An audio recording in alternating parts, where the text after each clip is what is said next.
On your Thursday episode of Locked On Raptors, we address a Toronto Raptors big man situation that's giving me all kinds of indigestion. You are Locked On Raptors, your daily Toronto Raptors podcast, part of the Locked On Podcast Network, your team every day.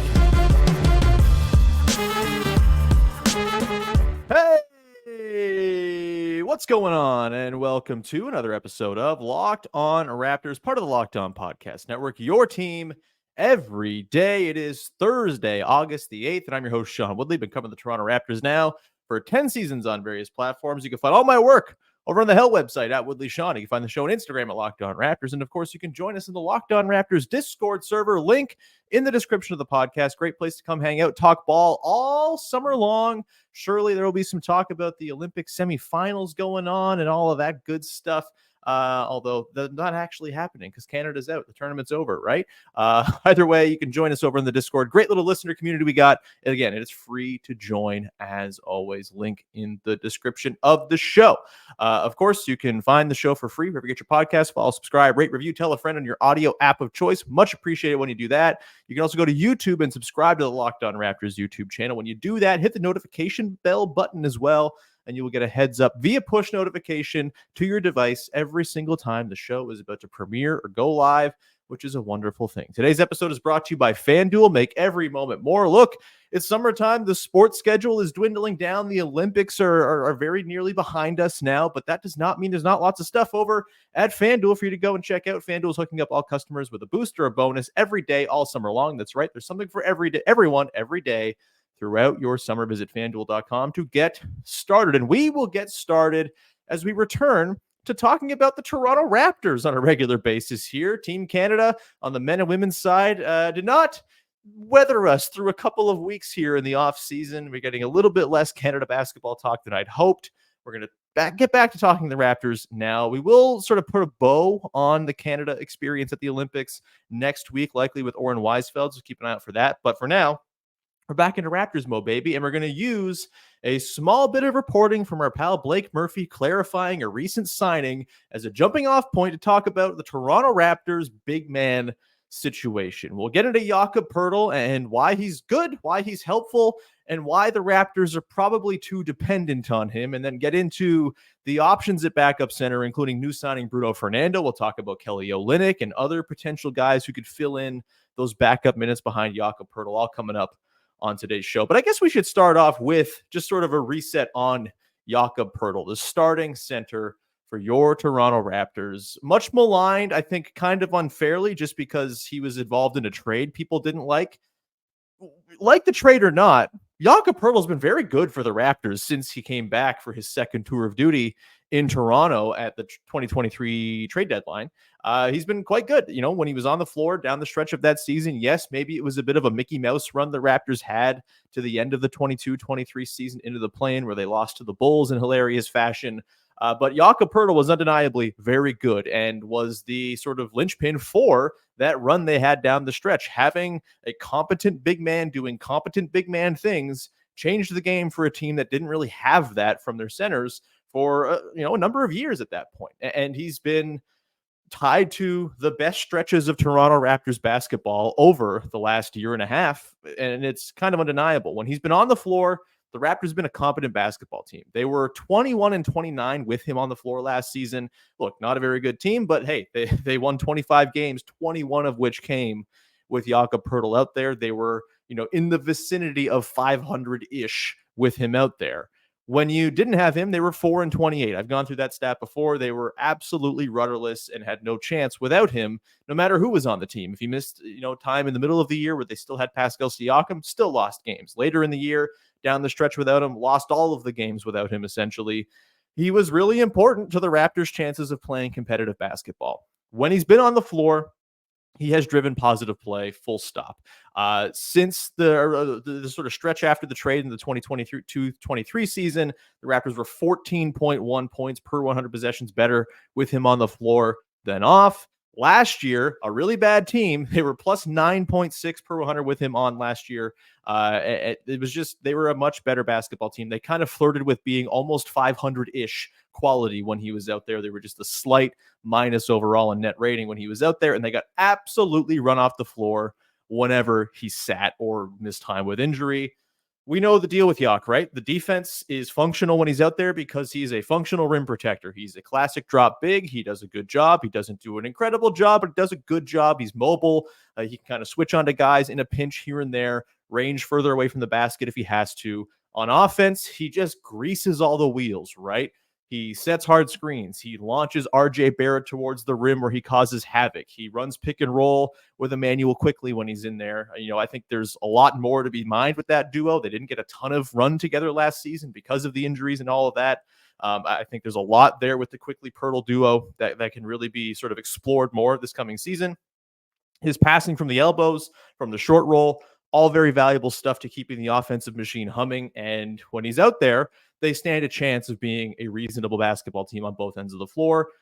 But more or less, they're not functional when he's not on the floor, and therein lies the problem. I think the Toronto Raptors have a Jakob Poeltl dependence problem, and this is nothing against Jakob Poeltl, who's a very good player, but he's also someone who's never played more than 30 minutes a game over the course of a season in his career, 29 being his high water mark. He's also historically been pretty healthy, but you can usually pencil him in to miss 10, 15 games. He's only played all 82 one time. That was his second season in the league with the Raptors, that bench mob season where he was awesome. But other than that, he's going to pick up knocks here and there. He's had ankle stuff. He missed 32 games last season with some pretty serious ankle stuff in the middle of the season and all of that. It's, a concern that Jakob Poeltl, can't be out there for 82 games in 35 minutes a night. Like, that's just not something that he's going to be able to do. But the Raptors kind of need that if they're going to be a competent basketball team. Maybe they don't care about being competent. Maybe they are totally going to play the Cooper Flag Derby. I don't get the sense that's what they want to do. I think it'll be more of a sort of late season stealth slide down a couple spots in the standings if they do that tank thing at all. I think they want to see what they have in this group and sort of give the core players, Scottie Barnes, RJ Barrett, Emmanuel Quickly, Grady Dick, all the runway they can give them to prove that there's something there, and then figure out sort of where they sit in the last month of the season or so. I don't think that they want to be in a situation where Jakob Poeltl goes down and all of a sudden the season is a lost cause. I think they would like this for it to not be a waste of a year. But if Jakob Poeltl goes down, this runs the risk of being another waste of a season because they're just so darn dependent on him. And their backup center situation is kind of a mess. It's like maybe a little bit less messy with the signing of Bruno Fernando, formerly of the Hawks, Rockets, Celtics. Was announced last week the Raptors were signing him to a non-guaranteed deal. Blake Murphy confirmed yesterday with his reporting that it's a fully guaranteed deal if he makes the team out of camp, full stop. And so he's going to have a real shot to go and take that last spot on the roster. And frankly, I think he does make the team out of camp. And I think he might be the single best candidate to be the backup center on this team to provide a little bit of insulation for Jakob Poeltl of all the different options that are here on the roster. And look, there's not a ton of them, but we'll get into them. Kelly Olynyk, Jonathan Mogbo, perhaps. Christian Koloko still sort of floating out there as a possibility. We know Scottie Barnes has moonlighted as a center for stretches in the past as well. But I do think Bruno Fernando stands a pretty good shot of being the backup center, which is maybe not a great thing to have a guy you signed in late July or early August being a key player of your rotation. But that's the situation the Raptors find themselves in. We'll get into the Bruno Fernando signing and why I think he stands a chance of making the team and being, a rotation piece, like the ninth man, I guess, for this team coming into the year. We'll get into that coming up in just 1 second here and get into what Bruno Fernando is all about and why his candidacy for the backup center minutes is pretty airtight. We'll get to that coming up in a sec. Today's show is brought to you by our friends over at FanDuel, the single best place to go and wager on sports if that is your kind of thing. And yeah, in the summertime, a little bit less heavy on the sports schedule. You got the WNBA kicking back up soon once the Olympics are done. You got Major League Baseball rolling along, but that's okay. If there's not a whole lot of stuff going on in the sports schedule, that's fine because FanDuel is hooking up customers all summer long with a boost or a bonus daily. That's right. There's something for everyone every day. all summer long. So head over to FanDuel.com and start making the most out of your summer. Again, you can throw some money down in the WNBA season. The race for Rookie of the Year between Caitlin Clark and Angel Reese is a good one. Maybe you want to just throw some money down on whoever the States is playing in the Olympics, just so you can bet against the Americans winning the gold medal. Throw some money on Serbia. If they win, you get money, and you're very happy because the States lost. It's a win-win situation. Go and check out. I guess if the States win, then it's not a win-win situation, but that's fine. Either way, go over to FanDuel and start playing around. Again, if that's your kind of thing, FanDuel, official sports betting partner of Major League Baseball and of the Locked On Podcast Network.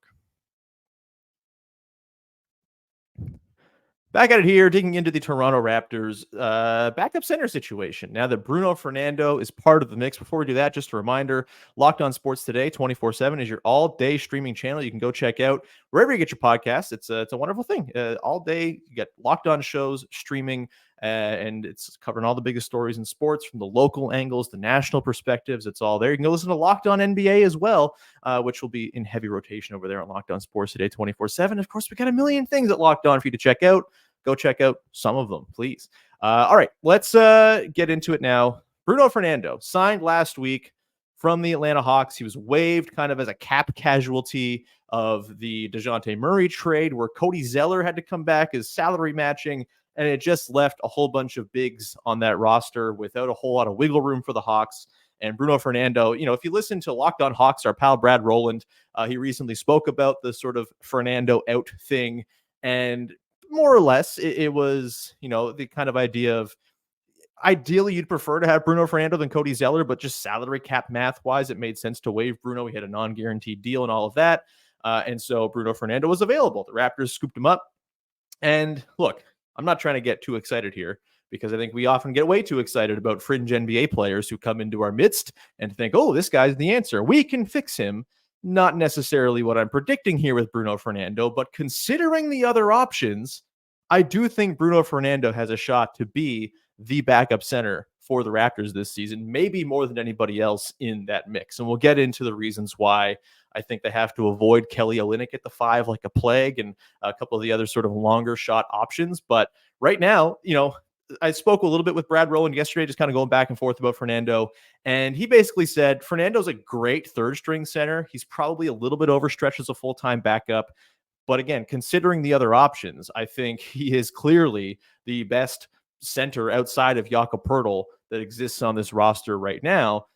Again, not a great thing, but it's just the way the roster is built at the moment. A little bit on Bruno Fernando. He's 6'10", from Angola. He's been bumping around the league for about 5 years now. Has played again for the Hawks for a couple stints, the Rockets, a brief time with the Celtics a few years back as well. Still just 25 years old. Last year, put up 6 points, 4 boards, an assist with 1.2 stocks on 61.5% true shooting. Not bad. Mostly entirely on twos around the rim and paint shots. I think he attempted 4 threes, missed them all. He's not someone with any stretch to his game. Played 45 games for the Hawks last year. Started a couple, played about 15 minutes a night to put up that 6-4-1. Look, I'm not going to come here and say Bruno Fernando is the most graceful of basketball players, because he's not. He's high energy. He's big. He's thick. He's paint bound. He's kind of bruising. He's got, I think, some good defensive rebounding chops. We'll get into some of the numbers on that in a sec here. But he's not someone who's going to go out there and dazzle with, little flourishes of skill. I don't think he's someone who's going to be like this beautiful connective passer type, right? Most of his assists, if you go back and watch, just like in NBA.com's database of video, basically it's all just sort of simple pitch plays, simple dump offs. There's nothing like all that elaborate in his playmaking, but he can kind of make the next play. And if the ball comes to him with 14 seconds on the shot clock, the possession's not automatically going to die or anything like that. But most of his offense is sort of getting offensive rebounds, sort of barreling in for sort of garbage buckets, dump offs, things like that. I don't think his touch around the rim is particularly great. He just kind of goes up with a lot of force. He'll dunk it. He can be a lob threat at times, but he's also got, a little heavy-handedness on his finishes at times. And he'll do the Bismack Biyombo thing of just sort of duffing bunnies that everyone should hit, that he doesn't. But that said, I think, offensively, that's not what you're really bringing in Bruno Fernando for this team, for really any team. I do think there is some encouraging stuff with the defense with him. Again, I talked about the defensive rebounding. He's driven positive defensive rebounding numbers basically everywhere he's been when he's on the floor. A lot of orange. If you go to his cleaning the glass page, shout out cleaning the glass. If you go to his page, orange good, blue bad, lots of orange when it comes to the way he affects defense and defensive rebounding when he's on the floor. A lot of blue on the offensive side of things, but I do think the Raptors have some interesting sort of front court fits and pieces to pair with Bruno Fernando in second units that could help alleviate some of that offensive, some of those offensive limitations. Defensively, I think there is something there. He's kind of a traditional drop big. He moves his feet pretty decently for a guy his size, and he's a pretty decent shot blocker. I think with the shot blocking for him, a lot of it is sort of coming from, a few feet away, sort of recovering, in help defense, that type of thing. And he covers a lot of ground quickly when he sees that a block is there for the taking. And he can kind of get over swat shots. I think he's pretty bouncy in that regard. Nice, like first leap, second leap type of thing. And I do think defense and rebounding is really what Bruno Fernando is kind of going to be all about. Offensively, I think his most success last year came playing with Trae Young and pick and roll. And so maybe there's something there with Emmanuel quickly where those two can kind of create a second unit duo. You can kind of build things around. Again, not super enthusiastic about that necessarily, but I do think there's something there with the defense and sort of providing just a little extra stability, a little extra rim protection, just a little extra beef, right? This team needs size. This team needs bruisers. Bruno Fernando is absolutely that, even if his offensive skill set is pretty limited. Again, not terribly graceful. There will be like the odd flourish where he'll get the ball in the perimeter and just sort of decide, well, I'm going to drive and sort of lay my enormous body into my defender, bump off of him and find myself at the rim to finish. He did that a few times last season. That's a little part of his game. Not something I would count on all the time, but there is some interesting sort of just putting the ball on the deck stuff, straight line driving stuff with him that is at least worth kind of noting as a thing that's in his bag, at least to some extent. I mentioned the passing. It's not super incredible or anything like that. But again, like I am not like the beggars can't be choosers in this situation, man. The backup center spot for this team is in rough shape. I don't think they can really survive if Jakob Poeltl goes down. And I think they're going to be in really hard to survive the minutes Jakob Poeltl's not playing. And I don't think Jakob Poeltl, as much as I think he's probably in line for like a career high in minutes per game this year, just because of how much they need him, I don't think he's going to be playing 35 minutes a night. I think, his career high is 29. Maybe he gets to 31 and a half minutes a game this season. That's still like 17 minutes you got to fill with backup center play. And I think Bruno Fernando probably has the best shot of doing that capably because he brings a little bit of juice on the defensive end and at least gives you that sort of baseline. Okay, there's a guy at the rim who can stop bad things from happening in a way that I don't think anyone else on the roster really can, or has at least proven that they can. I think there's also some interesting pairings you can kind of throw out there, like I mentioned, to sort of offset his offensive limitations. And I do think this is where Kelly Olynyk comes in really handy. We're going to talk about Olynyk in a sec and why I just don't think he's suited to be the backup center on this team for really any minutes at all. But if you play him as the 4 next to a more defensively minded rebounding big, I think that actually can kind of work in concert in a second unit where you have maybe Emmanuel quickly with Olynyk and Bruno Fernando and a couple of wings dotted in there. Maybe Scottie Barnes gets in there. Maybe this is a Davion Mitchell lineup. Maybe this is where Ochai Agbaji can try to find some space to operate. Not that I'm terribly hopeful about what the Ochai Agbaji experience is going to be this year, but that might be the kind of lineup you can make him work in. But specifically that Olynyk Fernando second unit front court pairing, I think might have a little bit of at least possibility of being passable, of not getting run off the floor. It's because of the rebounding of Fernando to help offset the dire lack of rebounding when Olynyk's on the floor. The numbers are really grim when it comes to Olynyk's effect on defensive rebounding when he's out there. Having someone whose whole thing is grabbing rebounds, not the worst thing to pair him with. And again, it allows you to kind of have Fernando be your sort of screener diver type with Olynyk spacing out to the corners, able to create off the catch, things like that. I think that can be a pretty harmonious pairing, not a terribly, devastating one, but one that can be competent to allow your second unit to not get totally bludgeoned. And I think if you can do that, I think this Raptors starting 5 does have a chance of being a pretty positive group here.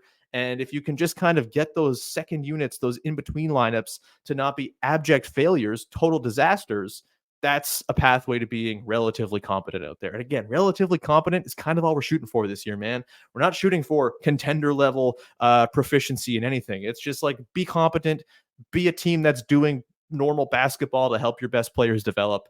I think Bruno Fernando can help with that better than any of the other options can. So again, not super sexy. He doesn't even have a guaranteed spot on the team. He might not make the team, but my bet is he does. And my bet is he ends up being like the ninth man in the rotation as the backup center, with some other guys filling in sort of spot minutes. A few of those we'll get to coming up in just 1 second here as we dig into the other options at backup five that kind of, again, further double down on the idea that Fernando should be the favorite going in to get those backup 5 minutes. We'll come into that, talk about Kelly Olynyk, Jonathan Mogbo, Christian Koloko, Scottie Barnes coming up in just 1 sec.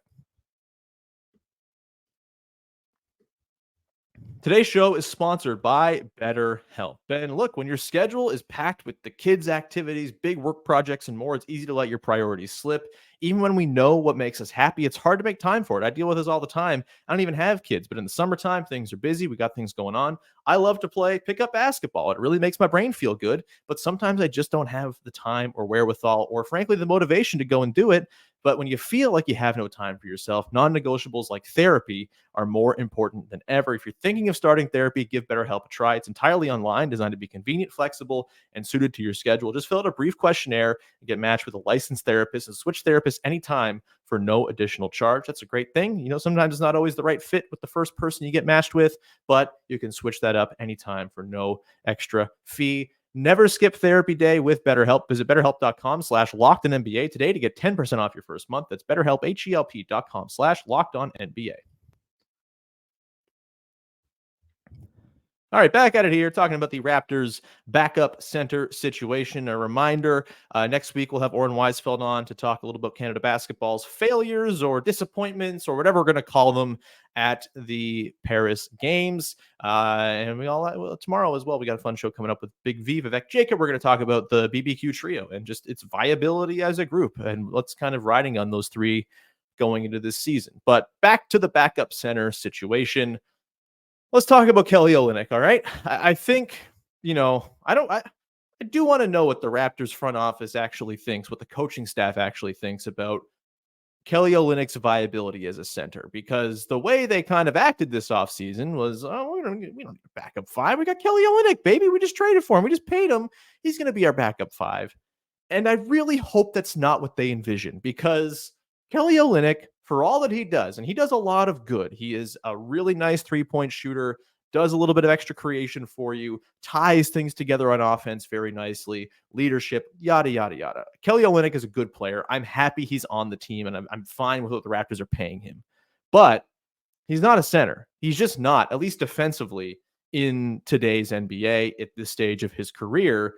And I think all of the numbers suggest that this is the case. He cannot play backup center for this team if they want to be halfway competitive and put guys in the best positions to succeed. Last year, about 1,500 possessions for the Raptors with Kelly Olynyk on the floor, Jakob Poeltl off the floor. The Raptors were minus 12.3 per 100 possessions and had a 6th percentile defense at worse than 123 points per 100 possessions allowed. Kelly Olynyk, no Jakob Poeltl, got destroyed on defense. Not surprising. With the Utah Jazz, Kelly Olynyk on the floor with no Walker Kessler, Omer Yurtseven, the two classic centers that were actually on that roster last year. A lot of minutes, and overall, let me just see the exact total number of minutes possessions. Yeah, 1,300 possessions with that, with Olynyk, with neither of those two classic bigs on the floor, -5 net rating. Defense, worse than 123 points per possessions, 6th percentile. Kelly Olynyk at center causes very bad defense to happen. The rebounding numbers crater when he is the lone big on the floor. Frankly, when he's the second big on the floor, they're not so great. He's not a very good rebounder. We saw this in the Olympics. It's just tough. He's a good player, helpful player, all of these things. But as we just saw with Canada over the last couple of weeks, a team that wanted to play with just one big man, he couldn't really find a spot in that rotation to really stick because he is not a one big man type of guy. He needs to be playing with another big man, offering some space, offering a little bit of size at the 4 position, at least functional size, even if he's not going to be someone who can chase around faster fours and stay in front of them and all of that. but he is someone who can, again, just kind of breathe a little bit of space, life, creation into a lineup. But he does that from the 4, not from the 5. And it's not surprising to me that he never found a niche with that Canada team, because that Canada team did not want to play with 2 bigs. Rightfully so. They were loaded with guards and wings. That was their whole thing. It just didn't end up working out. And, I don't know if it really says anything about Kelly Olynyk. I don't think it does. I think it's a team context thing more than anything. I think Kelly Olynyk's going to be just fine with the Raptors this year. But if you're trying to play serious basketball, he can't be your center. He's got to be playing at the 4. And I do think the Raptors do have a lot of different ways they can play Kelly Olynyk at the 4 and have it be pretty interesting. I think Olynyk-Poeltl lineups are going to be regularly used this year. I think those are going to work pretty well too, because of the space that Olynyk provides. It's nice to have that next to Poeltl, who obviously is not a spacing threat at all. I think you can have some pretty nice functional size in lineups where it's like Barrett at the 2, Barnes at the 3, Olynyk and Poeltl rounding it out with quickly. Like, I think that could be a closing lineup for the Raptors, if not a spot starting lineup at times, if they want to go a little bit bigger, or if Grady Dick is struggling or whatever. I still think Grady Dick is pretty obviously going to be the starting 2 guard going into this year. But I think there's a chance Olynyk slides in there sometimes and is a starter, or at least a closer for the Raptors when things matter most. But again, it's always going to be with a more rim protection oriented big next to him. I think Olynyk, Scottie Barnes looks are going to be a thing. I think we'll see that for stretches. I think we know Scottie Barnes can moonlight as a 5 just fine. He's huge. He's got the rim protection ability and all of that. It's going to struggle rebounding wise for sure, but I think we'll see stretches where they go a little smaller and Barnes is the 5.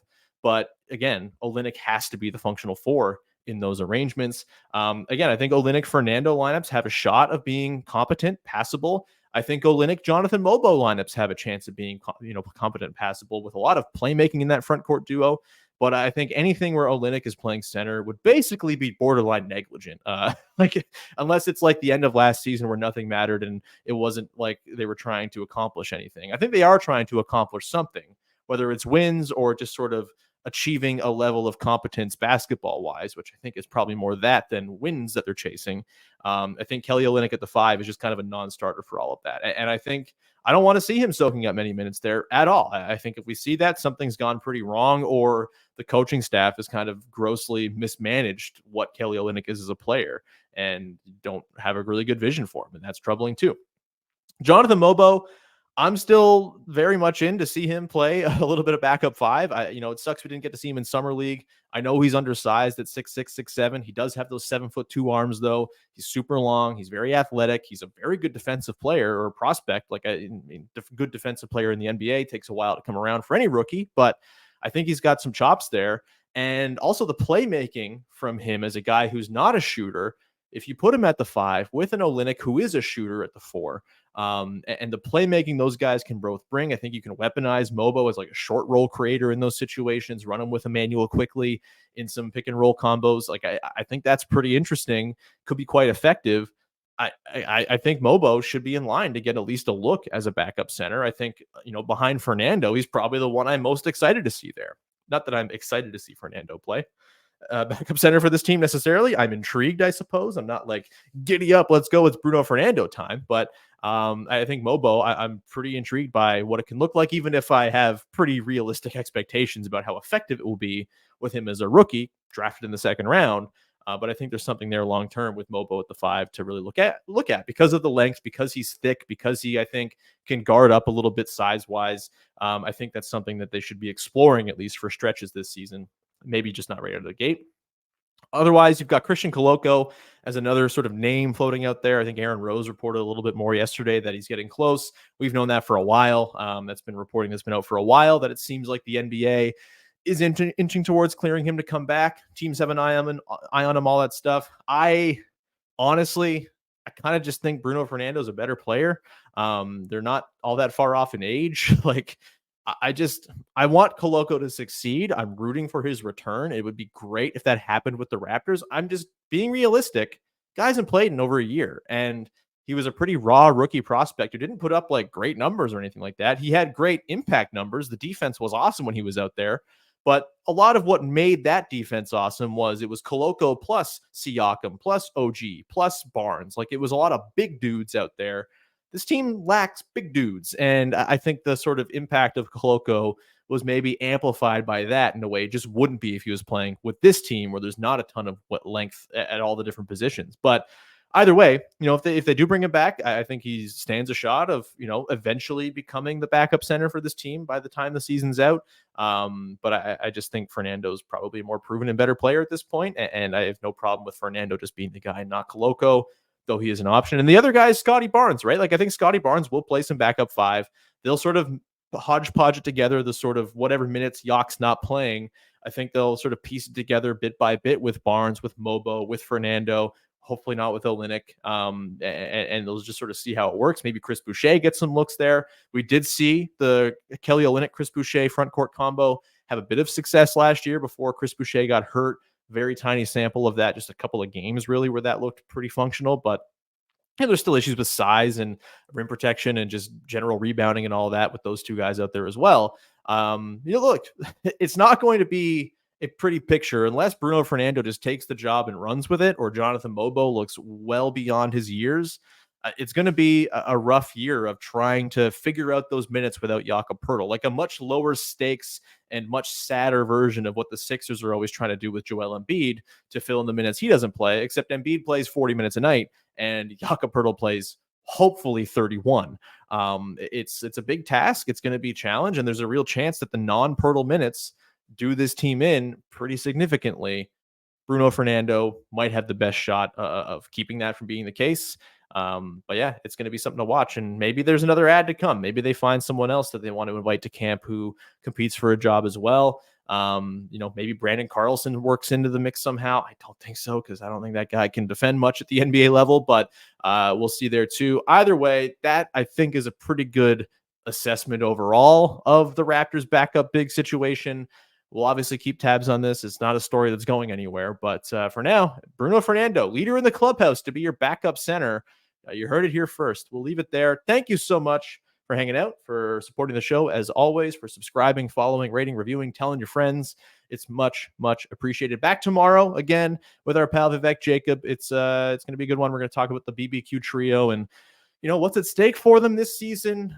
Barrett, quickly, Barnes, how does the usage shake out between those three? What's the fit like? All of the big questions about the big three for your Toronto Raptors. Now, go make your second listen of the day, Locked On NBA. It's a wonderful show hosted by all of our wonderful Locked On hosts, a rotating cast of folks talking about the big stuff in the NBA and, of course, the Olympics right now as well. Should be good coverage of the semifinals over there, so go check out Locked On NBA when you're done here, and we will leave it there. We'll talk to you again on Friday, another episode of Locked On Raptors. Thanks for hanging. Bye-bye. Bucket.